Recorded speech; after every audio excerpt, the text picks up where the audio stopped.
So the funny thing about solving differential equations is that we are going to end up with lots of different functions, all of which satisfy the differential equation itself, but only one of them also satisfies the initial value condition. So here on this graph, we've plotted out several different curves in blue, and all of them solve that differential equation that we looked at. Now, the curve highlighted in pink here is the only one of them which satisfies y of 0 equals 2. I can just see it right there crossing the y-axis.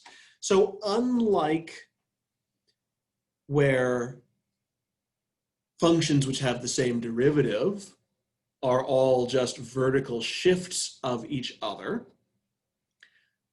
functions which solve the same differential equation don't have to be shifts of each other, but they take on this sort of family of shapes instead.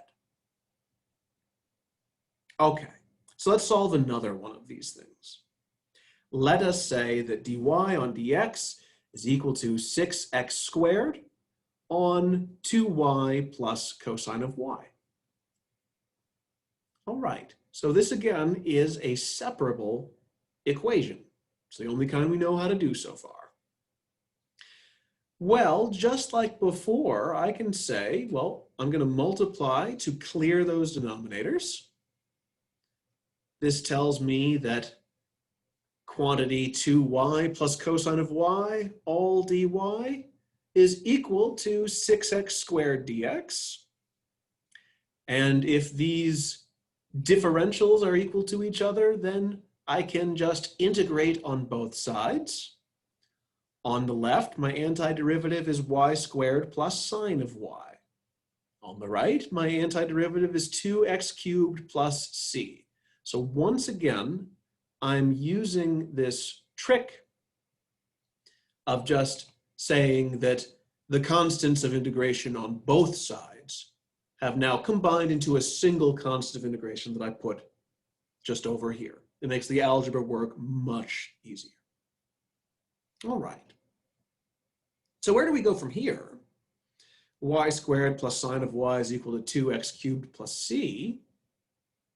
Well, that only gives me an implicit function.